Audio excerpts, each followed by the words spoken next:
e që medrese kjo, edhe para hapjes, edhe ato medreset e më parshme, e kanë pa zit e ullirit derisa kanë mund të konsolidohen. Shteti si ka një mu, si që nuk ju ndihmon sot shteti i Kosovës, bashkësive fetare, në rastin konkret, bashkësis islame, dhe naturisht që i rapet me përmen babën, kërkojnë gjes dhe pejshikuzve, emeritan kur emeritan? Në vitin diçka që ka nuk e din shqiptarët.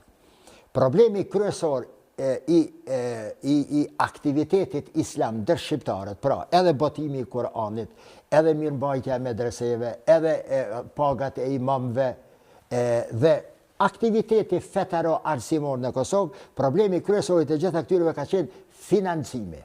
Dhe baba, atë botë në vitin 1963, ka qenë mufti i Anamoravës, i 8 komunave të Anamoravës, është i pari i cili, në bashkëpunim me Husein Gjozon, me ndimtarin e shekullit nga Bosnia, cilin une e kam lexuar me pasion çdo germ të cilën ai e ka shkruar, ndërsa ai ka shkruar me miliona germa, me mira faqe. Në bashkëpunim me te, e bën propozimin që sadakatul fitri, zeqati, lëkurat e kurbanave mos të shkojnë për të varfërit, me që edhe të varfërit e kanë hak me marrën, Kurani specifikon 8 kategori të cilave jo ipen fitrat, baba e bje fetfajen e cila pranohet në kryesinë e Bashkisë Islame në Prishtinë atë botë, në 63-ën, që sadakatul fitri, lëkurat e kurbanave dhe zeqatit të ipen vetëm për medresen.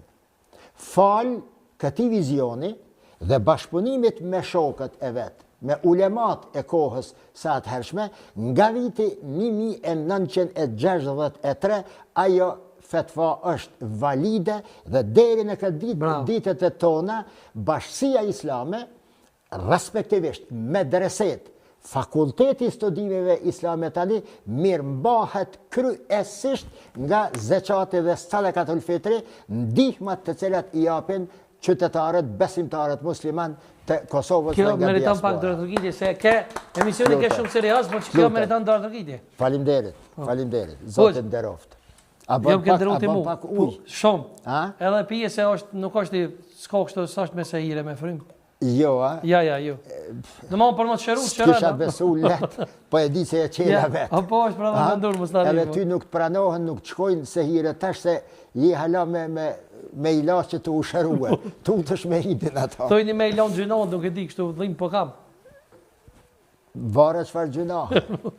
Ti që shingus mos afirt. Ti më konë zjanë gjynohën. Ato gjynohëve që...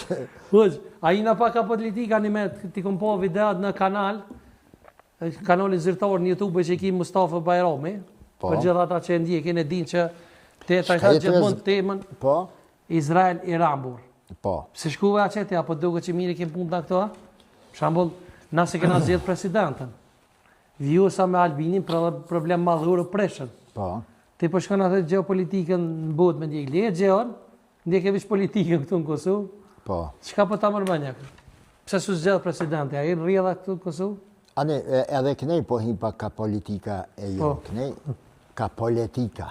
Politika? Po, shika me kidashur. Une kove të fundit flasë për Iranin dhe Izraelin, sepse ngjarja është ngjarje madhore. Po, këtë buta që ne gosit. Për para kanë folë për Pakistanin, doko kanë folë për Egjiptin, doko për Palestinën. Për Palestinën, 2 vite, pas 7 tetorit 2023. E din shqiptarët, janë mbi 520 intervista në televizionet shqiptare, Top Channel, CNN, Euronews, pak edhe në Kosovë. Edhe për ata dhe për shkak të banë më mashtru këtë pyetje ma vonë. Pse kam refuzuar kategorikisht që të jam në për studiot televizive, e që vetëm pas 16 muajve Para 2 jave kam qenë të Arben Ahmeti. Po e kom po, dhe po. të ti me ardhë ndjeva obligim. Faleminderit edhe më të pa, edhe më t'i pru që ato 2 portokalla. edhe me i mytin që ka dal në i zarf. Shteti, mos e shova mosh nuk e me se na tu zakonisht kur s'na pëlqejnë musafirët jena si Big Brother ja mi zorfin e zi. Zorfin e zi, okej. Kështu, pra, varësisht prej ngjarjeve, një 7 muaj kam qenë derin për masa ndoshta të bezdishme duke e analizuar politikën e brendshme dhe të jashtme amerikane. Ishte koha e zgjedhjeve, Trumpit, mendësia e re gjeopolitike në botë. Për këtë arsye, une kështu. Për ta plotësuar, nuk pa harroj me u kthy te politika. Po e di që sa rrë. Shiqo, une në doktorat kam punuar në Gazalion. Gazalio e ka një shpjegim vërtet spektakolar. Kur flet për vetveten, a Gazalio është Hujjatul Islam, argumenti islam është Gazalio, e Mohamed el Ghazali. Në më thënë, njerëzit kanë argumentuar në çështje islame me mendimin e Gazaliot, që do të duhej të ishte vetëm Kurani dhe Sunneti. Hujjatul Islam, thirret Gazalio, edhe Ihya Ulumuddin e ka atë veprat madhështore të tij. Ai e ka një citat atje, Ira Rani me përmend para shqiptarëve këto. Pse po shkruan në fik, pse logjicient, pse filozofi, pse akaid, pse knej, pse, si është e mundur? Ai thot, mënyra ime e trajtimit të problemeve është mesavian. E lexoj shkencën, tazami, hadithin, deri në ato përmasa, sa tek njerëzit të mendohem se jam muhaddith. E lexoj logjikën dhe e studioj logjikën aq thellë, deri tek rënjet e Aristotelit dhe të tjerëve, në përmasa sa njerëzit mund të mendojnë se unë jam logjicient. Dhe pasi i lexoj të gjitha këto, i shpjegoj në mënyrën objektive si që thojnë ata dhe pastaj e jap mendimin dhe vlerësimin tim në lidhje me çështjen. Unë, gjatë gjithë kësaj kohë sa drejt, qoftë kur kam folë për Amerikë, qoftë për Amerikën Latine, qoftë për jam munduar, sepse e kam obligim fetar islam, ose thuje të vërtetën, ose hesht, thot pejgamberi, alayhi salatu wassalam. Ta them të vërtetën, aq më shumë, në një kohë kur po e shohim, rrjetet sociale, mediat, portalet, do me thënë, kacafytje, betej e vazhdueshme midis palëve dhe nuk e di cila është objektiviteti.